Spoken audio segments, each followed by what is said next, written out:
Et bienvenue mes amis, c'est Marius, j'espère que vous allez bien, en tout cas moi ça va nickel.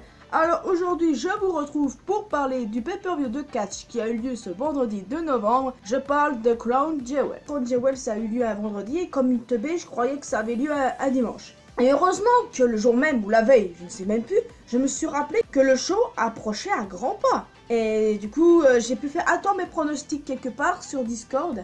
Mais je n'ai pas pu le faire sur les réseaux sociaux. Et puis en même temps, je n'étais pas trop motivée de faire ces pronostics-là sur les autres réseaux pour une bonne raison, encore plus pour m'étendre, parce que le show se passait en Arabie Saoudite et j'appréhendais de fou que ce serait un show catastrophique. Et mes craintes se sont révélées être bonnes. Vous vous doutez bien que je vais casser du sucre sur le dos de l'Arabie Saoudite juste après? Oui, je vais le faire, mais par respect pour vous, mes abonnés, et aux personnes qui viennent cette vidéo qui ne sont pas encore abonnées à cette chaîne, et ben je vais éviter de trop m'emporter, je vais dire les choses comme je le pense en évitant de m'énerver. Même si ça va être dur, va falloir que je le fasse. Et vous serez pas forcément d'accord et vous viendrez m'insulter en disant hey, Marius, ton avis c'est de la merde, on s'en balance. Bah non, moi je tiens quand même à donner mon avis parce que chacun a un avis qui lui est propre, forcément qui ne sont pas en commun avec d'autres avis. Alors comment ça va se passer? D'abord je vais donner les résultats, ensuite je vais parler de ce qui allait et de ce qui allait pas et après allons casser du sucre sur le dos de l'Arabie Saoudite. Alors le premier match qui était en kick-off d'ailleurs, c'était pour le titre des États-Unis, Shinsuke Nakamura contre Rusev. Une victoire sans surprise du champion des États-Unis. Après, bon, il y a eu les qualifications pour la Coupe du Monde, mais la Coupe du Monde, j'en parle en dernier, je pense. Non, en avant-dernier, puisqu'il y a un cas dont je dois parler surtout. Il y a également eu le match pour les titres par équipe de SmackDown, The Bar contre le New Day, avec une victoire non surprenante de The Bar. J'étais à 100% pour The Bar, parce que c'est mon équipe préférée de tout SmackDown. Après, il y a eu le match pour le WWE Championship AJ Styles contre Samoa Joe avec une victoire d'AJ Styles. Je pensais vraiment que ça allait se passer comme ça, je le savais. Mais c'est vrai que j'aurais quand même assez kiffé de voir Samoa Joe en champion personnellement. Mais s'ils l'ont pas fait gagner, c'est peut-être parce que sa blessure finalement est réelle. Ensuite, nous allons parler des qualifications pour la Coupe du Monde. Alors, en premier lieu, on a eu Randy contre Rey Mysterio, on a eu Jeff contre le Miz, on a eu Seth Rollins contre Bobby Lashley et on a eu Ziggler contre Kurt Angle. Respectivement, ont gagné Rey, Miz, Seth ainsi que Ziggy. Après, les matchs qui sont déroulés, c'était Miz contre Mysterio et Ziggler contre Seth. Et du coup, qui a gagné? Bah, c'est Miz et Ziggler. Donc, la finale, ça s'est passé entre Miz et Ziggler. Seulement, il y a eu un petit souci. The Miz a été remplacé par Shane McMahon. Déjà, j'ai été surprise. Pourquoi est-ce qu'ils avaient choisi Shane pour remplacer The Miz, qui, bien sûr, s'était blessé à la cheville? Ce n'est pas une vraie blessure, bien sûr, c'est dans la storyline. Donc, vous n'allez pas vous en faire quant au sort du Miz. Et du coup, j'ai vraiment été surprise de savoir que Shane est celui qui a remporté cette Coupe du Monde. Et tellement que j'ai été choquée, je me suis dit, mais à quoi ça sert de lui avoir fait gagner à lui, quoi? Alors, on a eu la réponse. En fait, c'est qu'il compte faire un L-Tourn à Shane qui, de semaine en semaine, nous répéterait qu'il est le meilleur du monde, qui nous dirait que c'est lui qui a la coupe et qu'il est the best in the world. Et que du coup, ça ferait qu'il deviendrait un L. Alors qu'ils ont l'intention de faire du Miz un face, ce que j'ai entendu. Et du coup, je pense qu'il pourrait avoir des petits problèmes. Parce que si Shane est à L, il est le commissionnaire de SmackDown, Paige, quant à elle, elle est face et c'est la general manager de SmackDown. Alors du coup, je ne sais pas comment ça va se passer, mais à mon avis, si Shane fait bien elle tourne, il va mettre des bâtons dans les roues à Paige. Shane en elle, pourquoi pas? J'ai envie de dire, s'ils font les choses bien, ça peut passer. The Miz, The Face, j'ai toujours eu l'habitude de le voir en elle, mais pourquoi pas? Ça peut faire quelque chose en bien et j'espère vraiment qu'ils savent ce qu'ils vont faire avec le Miz en face. Personnellement, c'est vrai que cette idée de Miz en quelqu'un de gentil, je vois pas ça d'un bon oeil parce que quoi, The Miz, je l'ai toujours adoré comme un méchant lâche quoi.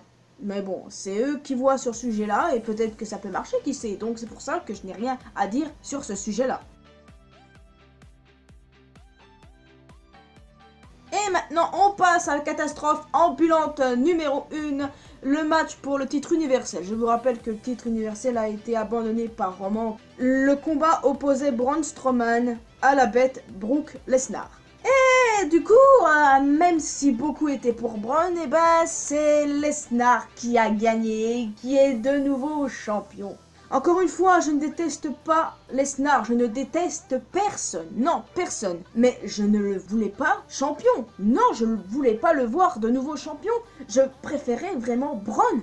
Mais Lesnar, quand il est là, c'est une fois par mois, ou même des fois mois, je sais pas, mais généralement c'est une fois par mois, et il défend que son titre lors des pay-per-view, jamais au show de Raw, quoi. Alors que Roman, quand il avait le titre, il l'a défendu le lendemain à Raw face à Finn Balor. Ça, je m'en souviendrai tout le temps parce que j'ai vraiment été heureuse que pour une fois, un champion défendait correctement son titre.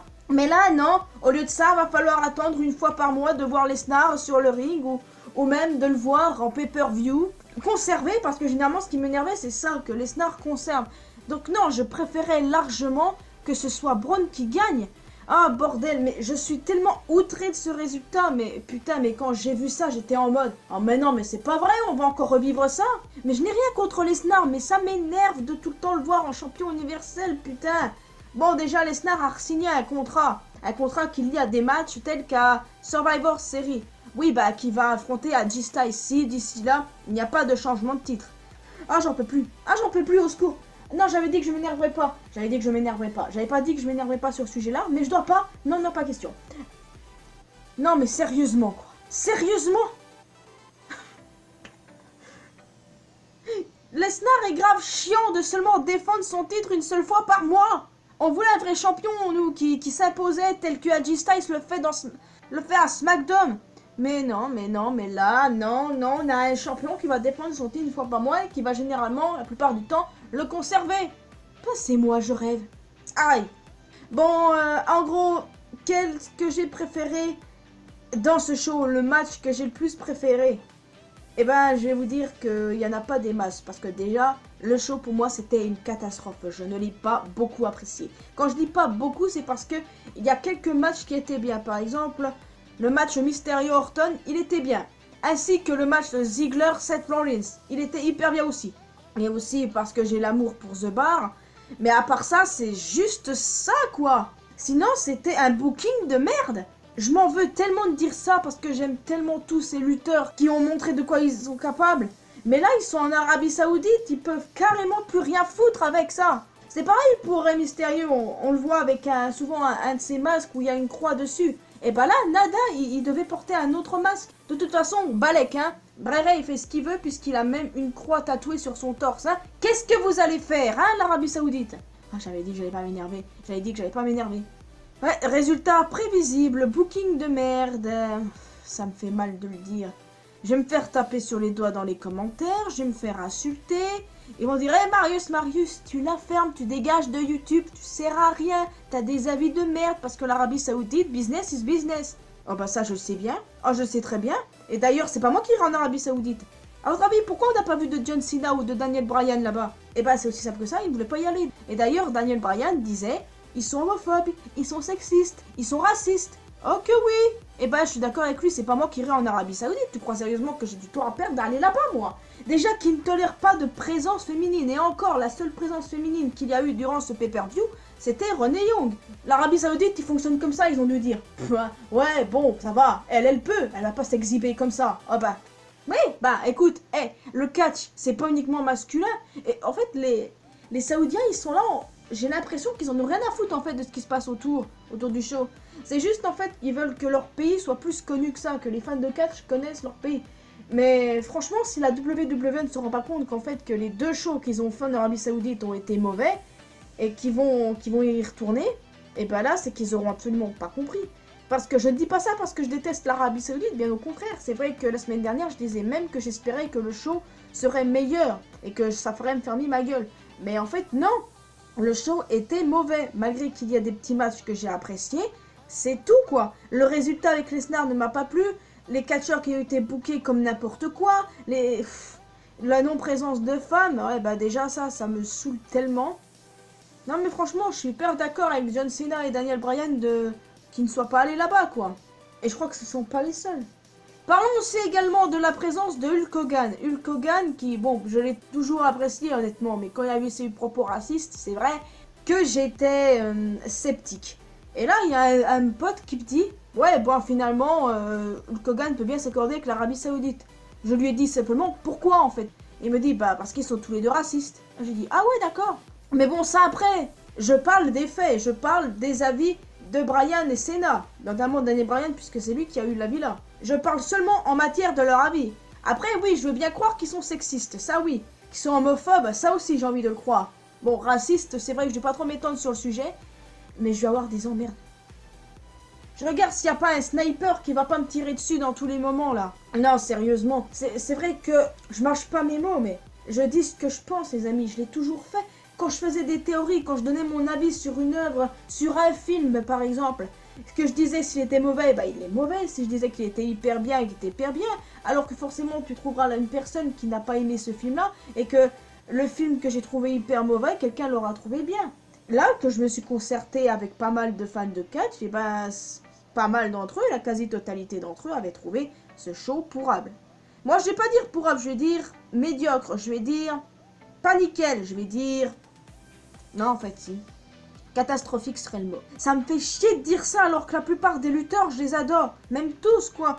Aucun ne baisse dans mon estime, aucun. Mais ça me fait trop mal de dire que ce booking, c'était de la merde. Ah, j'espère vraiment que ça va relever le niveau à Survivor Series. J'espère vraiment, parce que si ça relève pas le niveau, eh ben... C'est censé être la meilleure fédération de catch. Ok, moi je suis la WWE depuis des années. C'est vrai qu'avant, je suivais quand j'étais gamine, mais après, je m'en étais lassée, mais que j'avais repris à la regarder depuis 2012. Et ben, je continuerai à la suivre, mais j'espère vraiment que ça va pas devenir médiocre. Parce que si ça commence à devenir médiocre, et ben, je ne donne pas cher payer de la WWE dans les années à venir. Alors le mieux pour eux, c'est de faire de bons shows ailleurs qu'en Arabie Saoudite. Pour moi, c'est clairement ça. Parce que franchement, du moment que 2 de leurs shows qu'ils ont fait là-bas ont été notés pourrables par la plupart des fans, eh ben ils devraient se poser des questions. Mais après oui, business is business. Certains vont ramener leur gueule dans les commentaires, peut-être, éventuellement je dis peut-être. Ouais, bah de toute façon, tu connais rien au business, ils font ça là-bas juste pour la monnaie et tout, là, blablabla, blablabla, oui, bon, bref. Ça, je suis au courant, merci bien. Mais comment est-ce que tu veux que la fédération de catch soit encore mieux considérée en faisant des shows de merde? Alors excusez-moi si l'Arabie Saoudite a une politique de merde en ce qui concerne les femmes, mais là je ne suis pas d'accord du tout parce que depuis que je regarde la WWE, à chaque fois qu'il y avait un pay-per-view, qu'il y avait un match ou 2 matchs féminins, j'étais bien parce que je savais que voilà, il y avait l'égalité à une certaine façon. Mais là c'est plus rien du tout et puis trop peu de matchs. Et surtout la surprise que Shane ait gagné la Coupe du Monde, ça me dérange pas vraiment, mais je n'ai pas plus que ça apprécié. Alors oui, j'espère vraiment que ce sera aussi meilleur pour Survivor Series. Bon, je n'ai rien d'autre à dire, je pense. Ah si, peut-être, parce que oui, j'attends impatiemment Survivor Series, parce qu'à chaque fois qu'il y a la guerre SmackDown Raw, je kiffe à mort. Et généralement, les Survivor Series ne me déçoivent pas. Généralement, je dis bien généralement. Parce que si je viens dire qu'ils me déçoivent jamais...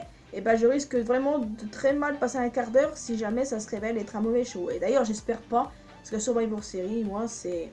Avec le Royal Rumble et SummerSlam, l'un de mes pay-per-view préférés. J'en attends beaucoup de Survivor Series, et j'en attends aussi beaucoup de NXT Wars Games. Oui, Takeover Wars Games. Vous savez à quel point j'adore la NXT. Oui, je l'adore à mort, mais de dingue, je me prosterne devant chacun des lutteurs. Et à chaque fois, ils nous produisent un travail tellement énormissime, tellement génial que je passerai ma vie à regarder des combats de la NXT. Et aussi, les combats à l'United Kingdom, c'est pas trop mal non plus, honnêtement, faut dire ce qu'il y a. Le tournoi Mayum Classic, il était très bien aussi, exactement. 205 Live aussi. Pourquoi est-ce qu'il y a des fois que Raw et SmackDown qui font de la merde? Personnellement, là, je vais toucher du bois. Et ben, Raw et SmackDown ces dernières semaines sont plutôt bien. Il y a seulement les pay-per-view qui posent problème.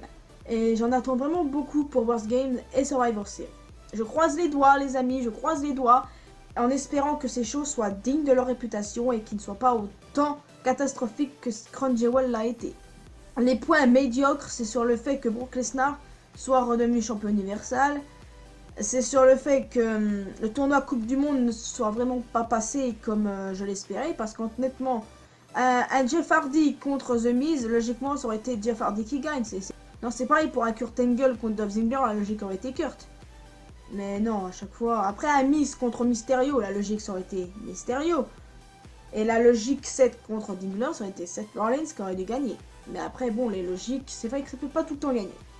Bon, ben les amis, je crois avoir dit absolument tout ce que j'avais à dire sur ce show, tout ce que j'avais à dire sur l'Arabie Saoudite. C'est vrai que j'ai encore une fois déversé ma haine et j'espère que d'ici là, il n'y aura pas de snipers qui voudront ma mort, mais j'espère qu'en fait en insultant, enfin non, en disant son avis sur un pays, qu'on va pas avoir d'emmerde. Après tout, c'est vrai que la liberté d'expression tue des fois. Alors, c'est vrai que je vais éviter de parler de l'Arabie Saoudite désormais. Je vais même éviter d'en parler. Quand il y aura Survivor Series, vous n'entendrez même pas que je prononce ce mot. Après, ça dépend si la WWE va refaire un show là-bas. Parce que s'ils veulent vraiment refaire un show là-bas, là, ils ont intérêt vraiment à mettre le paquet s'ils veulent éviter que je m'énerve encore une fois. Que la plupart des personnes s'énervent. Parce qu'honnêtement, je dis moi à chaque fois. Mais c'est nous en fait. Il y a 10 000 personnes qui le pensent comme moi. J'exagère pas. Alors en tout cas les amis, je viens de finir cette vidéo, j'espère que vous avez apprécié mon avis sur Crunchyroll, en tout cas j'attends le vôtre, mais j'interdis quelconque insulte, quelconque remarque désobligeante, la liberté d'expression, excusez-moi, si t'as pas de liberté d'expression, t'es pas libre, c'est aussi simple que ça. Alors si vous appréciez cette vidéo, laissez un petit pouce bleu, un petit commentaire, n'hésitez pas à vous abonner à cette chaîne et également à la chaîne secondaire, tous les liens sont dans la description. Rejoignez-moi sur les réseaux sociaux, allons parler ensemble sur Discord, et moi les amis, je vous dis à la prochaine, peut-être pour Survivor Series ou même avant, ça dépend ce qu'il y a. Alors, un petit mot pour Roman, fight. Allez les amis, portez-vous bien, je veille sur vous au fond. À la prochaine.